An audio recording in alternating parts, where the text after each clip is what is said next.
Option buying से एक retail trader अपने आप को बर्बाद कर रहा है, ना ही उसको कोई रिस्क का पता है जिसमें लेवरेज है, इम्पैक्ट कॉस्ट है या एवरेजिंग डाउन है। ये मैं नहीं कह रहा हूँ, ये कह रहे हैं नितिन कामत जो कि ज़ोरोडा के फाउंडर हैं। उनके हिसाब से ऑप्शन एंड बाइंग से मार्केट में हाहाकार मच चुका है और लोग अपना पैसा खो रहे हैं।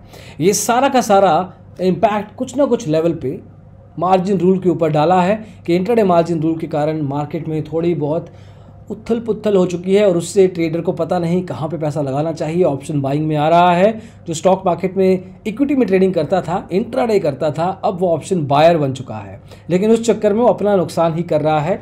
ये कहना है नितिन कामत का, अगेन ज़ोरोडा के फाउंडर का।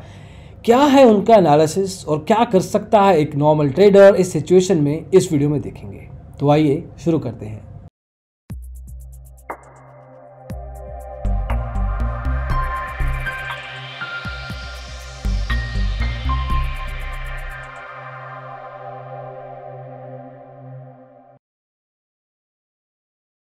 तो दोस्तों 80% एक ओवरऑल दिन में ऑप्शन जो पोजीशन होती हैं मार्केट के ख़त्म होने के बाद वो नुकसान में ख़त्म हो रही हैं।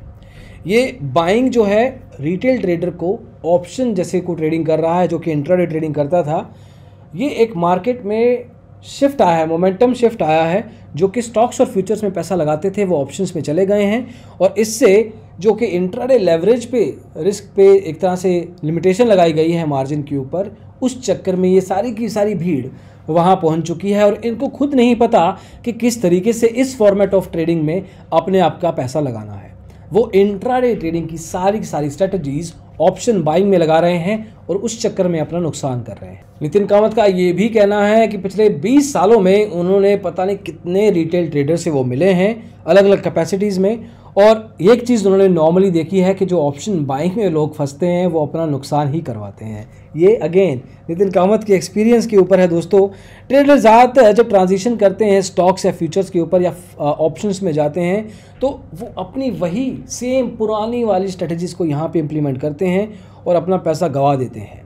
लेकिन सिर्फ प्रॉब्लम के ऊपर फोकस नहीं किया है नितिन कामत ने। उन्होंने ये भी कहा है कि किस तरीके से ऑप्शन बाइंग में अगर आप पैसा लगा भी रहे हैं, इन्वेस्ट कर भी रहे हैं, तो वहाँ पे आप किस तरह से प्रॉफिटेबल हो सकते हैं। ये सारा का सारा जो ज़िम्मा है एक तरीके से उन्होंने इसलिए उठाया है क्योंकि उनको ये पता लग रहा है उनके ही शब्दों में कि ये ज़ोरोडा के लिए भी अच्छा नहीं है, ज़ोरोडा के बिज़नेस के लिए भी अच्छा नहीं है कि अगर ज़ोरोडा के प्लेटफॉर्म का इस्तेमाल करते हैं लोग अपना नुकसान कर रहे हैं, तो this is not good for the company as well. तो क्या है वो 4 तरीके, अब एक एक करके देखते हैं। सबसे पहला है रिस्क मैनेजमेंट। लेवरेज या जो भी मार्जिन ट्रेडिंग करते हैं वो एक मास डिस्ट्रक्शन का गोला है, मतलब एक तरीके से बंदूक है ऐसी जिससे नुकसान हो सकता है। मोस्ट फंडामेंटल रिस्क होता है मैनेजमेंट रूल जो होता है, जब आप लेवरेज का इस्तेमाल करते हैं तो आपको ये इंश्योर करना आता है कि वो आपकी ओवरऑल ट्रेडिंग कैपिटल के 5% से ऊपर भी इस्तेमाल ना हो रहा हो। जब आप बाइंग करते हैं ऑप्शंस की तो पूरी की पूरी वैल्यू एकदम से ज़ीरो हो सकती है, आपको पता भी नहीं चलेगा। दिस मीन्स कि आपको ऑप्शन बाइंग अपने ओवरऑल कैपिटल के 5% वैल्यू से ज़्यादा नहीं करनी चाहिए। अगर आप लाख रुपए की ट्रेडिंग करते हैं तो आपको 5000 के ऊपर की ऑप्शन बाइंग में नहीं जाना चाहिए। दूसरा है टाइम डिके।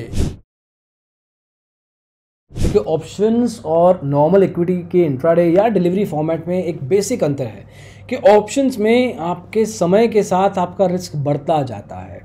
जब भी एक ऑप्शन बाइंग में लोग कॉल में जाते हैं तो उनको लगता है मार्केट बुलिश है, और वहीं पे अगर मार्केट बेरिश जाती है तो वो पुट ऑप्शन उठाने की डायरेक्शन में जाते हैं। वहीं पे ऑप्शन प्रीमियम का भुगतान आपको करना पड़ता है जो कि एक प्रीमियम वैल्यू है, कैश वैल्यू है जो कि कॉन्ट्रैक्ट और टाइम वैल्यू को जोड़ के बनती है। तो ट्रेडर को बिल्कुल सही होना पड़ेगा, सही समय पर सही होना पड़ेगा प्राइस पॉइंट के साथ, और ये टाइम के साथ रिस्क को इंक्रीज ही करता है, बढ़ाता ही है। यहाँ पे हर टाइम एक ऑप्शन बायर टाइम के साथ फाइट करता रहता है जो कि इक्विटी ऑप्शंस, इक्विटी इंट्राडे या डिलीवरी, स्पेशली डिलीवरी या स्विंग फॉर्मेट में नहीं होता। क्योंकि अगर आपने ऐसी कोई पोजीशन ले ली है जहाँ पे एनालिसिस आपके एग्जैक्ट ऑपोजिट चला जाता है मार्केट ट्रेंड के, तो उस केस में आपके पास समय है, आप डिलीवरी में कन्वर्ट कर दीजिए, और जब जब आपको लगेगा कि आप प्रॉफिटेबल हो गए हैं, इन केस हो गए हैं, तो फिर आप एक्सिट कर सकते हैं। यहाँ पे रोल ओवर का इफेक्ट ज़रूर आ जाता है। तो इस केस में नितिन कामत का कहना है कि अगर आप एक डायरेक्शनल व्यू ले रहे हैं बाइंग ऑप्शंस में तो आप मंथली एक्सपायरी में ट्रेड कीजिए, आपके पास समय ज़्यादा रहेगा और ऑड्स ज़्यादा रहेंगे कि जो भी आपने सोचा था वीकली लेवल पे होगा वो मंथली लेवल पे टाइम के साथ होने के ज़्यादा चांसेस हैं। तीसरा है स्टॉप लॉस। यहाँ पे देखिए स्टॉप लॉस आपको ऑब्वियसली पता है कि किस तरीके से आप अपने ऑर्डर्स में लगाते हैं, लेकिन यहीं पे आपको अपने लॉसेस को भी स्टॉप जल्दी करना है।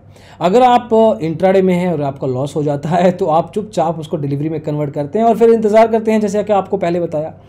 अब ये चीज़ यहाँ पे in this case of option trading मुश्किल है, क्योंकि अगर आपका लॉस छोटा है 1%, आधा % है, तो उस केस में आपको लगता है आएगा ऊपर आएगा, लेकिन जैसे जैसे लॉस बढ़ता जाता है वहाँ से एग्ज़िट करना और मुश्किल हो जाता है। फिर आप एंटीसिपेशन करते हैं कि जब मार्केट आएगी अपने हिसाब से उस टाइम पे मैं एग्ज़िट करूँगा।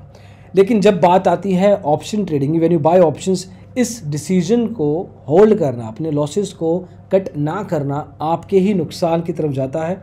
एक टाइम का डेप्रिसिएशन है, हर दिन, हर घंटा, हर हफ्ता, हर वीकेंड आपके ओवरऑल प्रीमियम की वैल्यू को ख़त्म करता जाता है। तो जल्दी से जल्दी अपने नुकसान को काटिए। अगर थोड़ा बहुत नुकसान होता है अपनी ट्रेड से एग्जिट कीजिए, बड़े प्रॉफिट या टर्नओवर की तरफ बढ़ने की इंतज़ार मत कीजिए। फाइनली एवरेजिंग डाउन का कॉन्सेप्ट स्टॉक मार्केट में आप लगा सकते हैं नॉर्मल ट्रेडिंग इन्वेस्टमेंट्स में, लेकिन ऑप्शंस में इसको करना ज़्यादातर एक गलती मानी जाती है। देखिए, जैसे हम पहले भी बता चुके हैं कि आप कम या ज़्यादा प्राइस डिपेंडिंग कब आप एंटर किया उस पर्टिकुलर स्टॉक में, उसमें आप एवरेजिंग डाउन का कॉन्सेप्ट लगा के लॉन्ग टर्म में इन्वेस्टमेंट्स कर सकते हैं। लेकिन अगर आपका नुकसान 5% से कम है तो कोशिश कीजिए कि एवरेजिंग डाउन के एस्पेक्ट की तरफ देखिए ही मत। मोर और लेस आप बेटर ऑफ होंगे अगर आप निकल जाएंगे उस पर्टिकुलर पोजीशन से। एवरेजिंग डाउन ज़्यादातर उन ट्रेडर्स के द्वारा किया जाता है जो कि अपने लॉसेस को एक्सेप्ट नहीं करना चाहते और फिर नई पोजीशन में एंटर करते जाते हैं और फिर एक विशियस साइकिल क्रिएट हो जाता है जिससे वो कभी निकल नहीं पाते। तो दोस्तों, एवरेजिंग डाउन बाएं ऑप्शंस में एक बहुत ही बुरा आइडिया है, उसमें बिल्कुल भी मत पड़िए। तो दोस्तों, ये 4 आइडियाज़ दिए हैं नितिन कामत ने, और ये डेफिनेटली ज़रूरा एज अ बिज़नेस जो उनके क्लाइंट्स हैं जो नुकसान कर रहे हैं अपना ऑप्शंस की बाइंग में जाके, उनके ही लिए अच्छा है और साथ के साथ ज़रूरा के लिए तो अच्छा है ही, क्योंकि अगर क्लाइंट प्रॉफिट कमाएंगे या नुकसान नहीं करेंगे तो ज़रूरा के साथ ट्रेडिंग करते रहेंगे और ज़रूरा के साथ ट्रेडिंग करते रहेंगे तो ज़रूरा के लिए ब्रोकरेज जनरेट करते रहेंगे। और अगर आपको भी ट्रेडिंग करना है ज़रूरा के साथ तो आपको डिस्क्रिप्शन में लिंक मिल जाएगा।